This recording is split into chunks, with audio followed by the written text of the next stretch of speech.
ये वाला जो है ना, ये काली वाली जो बिल्डिंग दिख रही है, यही क्या है? मक्का है। अब इस मक्का के चारों ओर घूमना जो होता है वो हज यात्रा कहलाता है, हज। अब ये जो छोटे छोटे लोग दिख रहे हैं ना, ये सब लोग आदमी है। लोग यहाँ पे करोड़ों की, लाखों की संख्या में भीड़ रहती है। ये कुंभ मेला में कैसे भीड़ लगा रहता है, आदमी गिन पाएंगे कुंभ में? वैसे ही यहाँ पूरी दुनिया के मुस्लिम यहाँ जाते हैं और इसका हज करके चक्कर लगाते हैं, हज यात्रा कहा जाता है। ठीक है, हज यात्रा कंप्लीट कब हो जाता है? जब आप मक्का में जाते हैं तब। ये मक्का को कहा जाता है कि ये मतलब ये अल्लाह के पूजा स्थल के लिए इसका मुख्य रूप से महत्व है। दूसरा जगह आता है मदीना। मदीना ग्रीन कलर का है। ये मोहम्मद साहब जब इस दुनिया से चले गए तो उनका जो मकबरा बनाया गया, जो कब्र बनाया गया, वो यही मदीना में बनाया गया। मदीना भी बहुत बड़ा है, लेकिन मेन यही दिखाया जाता है फोटो में, ये ग्रीन वाला। एक ये ग्रीन वाला दिखा देता है फोटो में, और इधर वाला में देखेंगे तो ये ब्लैक वाला दिखा देता है, मक्का और मदीना यहाँ पर। अब इस्लाम धर्म में क्या चीज़ है भाई, आपको जब नमाज पढ़ना है ना तो आपका सर इसी मक्का की ओर रहना चाहिए। इसलिए पूरी दुनिया में अगर देखेंगे ना तो मुस्लिम सब नमाज होता है अलग अलग डायरेक्शन में पढ़ेंगे सर। इंडिया के मुस्लिम पश्चिम डायरेक्शन में नमाज पढ़ता है सर। देखिए, इंडिया के जो भी मुस्लिम है, यही है मक्का। इंडिया का जितना मुस्लिम है वो नमाज पढ़ेगा तो उसका मुंह किधर रहेगा? पश्चिम रहेगा। समझा गया? मुसलमानों में एक चीज़ बहुत पश्चिम मुँह करके वो झूठ नहीं बोलता है सब, लेकिन झूठ बोलने वाले तो यार पश्चिम दिशा में वो लोग क्या करते हैं? नमाज पढ़ते हैं। इसलिए मस्जिद देखिएगा ना, हमेशा उसका मतलब वो नमाज पढ़ने वाला पश्चिम डायरेक्शन में होगा। तो ये पूजा स्थल होता है, वहाँ हज यात्रा करना जरूरी होता है। इससे दो चीज़ें बड़ा विवादित होती हैं। कुछ लोग का कहना है यहाँ शंकर जी का मंदिर है। भैया ये सारी चीज़ें एक आडंबर है। ये वैसे ही कहते हैं लोग कि शंकर जी का मंदिर है, जैसे लोग कहते हैं गुल्लर के फूल डाल दोगे तो कोई चीज़ खत्म नहीं होगा।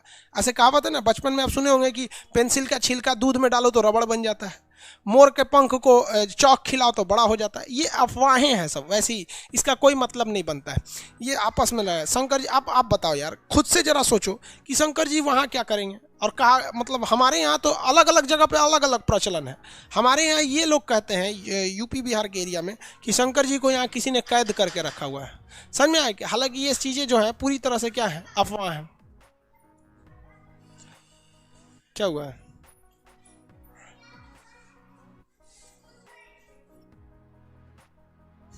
चलिए देखिए ध्यान से आप।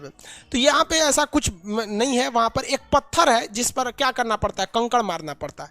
अब कुछ लोगों का ये कहना है कि वहाँ पे शंकर जी को किसी ने अरेस्ट नहीं किया है, जबकि हमारे यहाँ लोगों का कहना है कि वहाँ शंकर जी को कैद करके रखा है सब। कोई हिंदू पानी डाल देगा तो बाहर आ जाएंगे। मतलब आप खुद सोचो ना कि कोई भगवान को इतना कमजोर कैसे कह सकता है कि मतलब कोई किसी को अरेस्ट थोड़ी ना कर सकता है वहाँ पे। ये गलत मानसिकता है। और कुछ लोगों का कहना है कि वहाँ शिवलिंग है।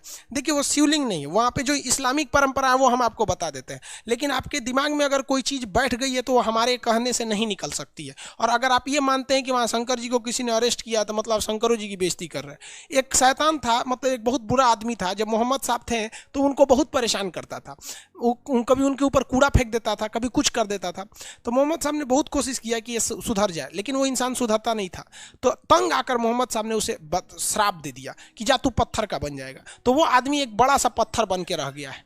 तो लोग जाते हैं ना तो इसी पत्थर पे कंकड़ से मारते हैं लोग, वो ये दिखाने के लिए कि तूने मोहम्मद साहब को परेशान किया था। तो किसी ने ये फोटो लाया और बोल दिया कि भाई साहब यहाँ पर मतलब इस फोटो में यहाँ पे कि ये शिवलिंग है, जबकि ऐसा कुछ नहीं है। वो परंपरा के हिसाब से देखिएगा तो एक शैतान आदमी था। अब बताओ भाई, अगर इस पत्थर की हिस्ट्री उठाओगे तो वो एक ऐसा दुष्ट व्यक्ति था जिसे पत्थर बना दिया गया श्राप से। अब वो दुष्ट व्यक्ति को आप शिवलिंग बोलोगे? आप मानते हो तो आप हमारी बात पे तो बिलीव नहीं कर सकते, वरना अगर आप जिस पे बिलीव करते हो जो ऑथेंटिक चीज़ है, जैसे गूगल हो गया, विकीपीडिया हो गया, क्योरा हो गया, इस सब पे आप जाके सर्च कर सकते हैं। इसी को लोग वो शिवलिंग बोलते हैं। तो इस मक्का मदीना को लेकर दो ही प्रचलन बहुत फेमस है।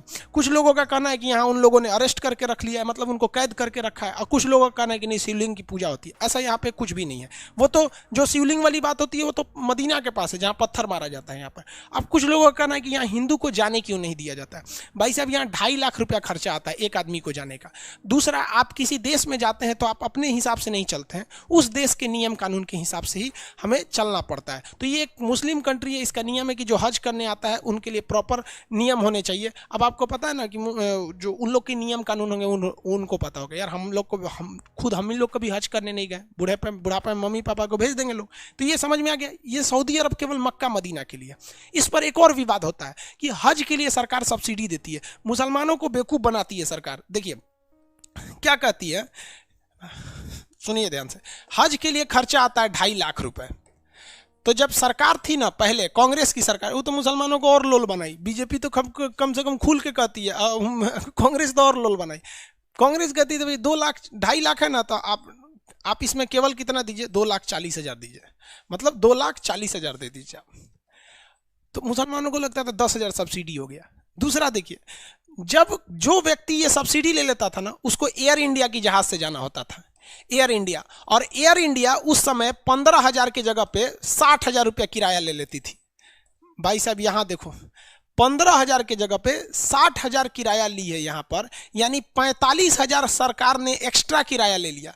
जबकि हज के लिए आप किसी भी दूसरे जहाज से जाइएगा तो 15,000 ही किराया है, लेकिन एयर इंडिया से जाइएगा हज करने के लिए तो 60,000 लेगा, आपको 45,000 एक्स्ट्रा लेगा। छूट कितना दिया है? 10,000 का। मुसलमानों को लगता है सब्सिडी मिल रही है। तो सबसे पहले भैया तू तो यहाँ लोल बन रहा है। दूसरी बात क्या चीज़ होती है कि हज का एक नियम है कि आप दूसरे से पैसा लेकर हज यात्रा नहीं कर सकते हैं, तो आप सरकार की सब्सिडी लेके काय लिए हज यात्रा करते हैं। ये सारे धर्मों में है कि भैया अपने कमाई से जाइए, नहीं तो घर में ही भगवान की पूजा कीजिए। तो सऊदी अरब की यही 2-3 चीज़ें फेमस हैं वहाँ पर, और बाकी कुछ है नहीं। वहाँ पेट्रोल है, धार्मिक चीज़ें, आप कोई भी जाता है यहाँ पे तो लाखों रुपए उसकी इनकम हो जाती है हज यात्रा से। अब जैसे आप खुद सोचिए ना भाई, इलाहाबाद में अगर हर साल कुंभ का मेला लगेगा तो इलाहाबाद के लोगों की तो इनकम वैसे ही बढ़ जाएगी, क्योंकि जो भी आता है हज करने वो 45 दिन रुकता है। तो आप कभी कुंभ मेला में जाइएगा तो वहीं के लोगों की टेम्पू में बैठिएगा, वहीं के होटल में रहिएगा, बहुत इनकम हो जाता है ना एज ए टूरिस्ट के लिए यहाँ पर।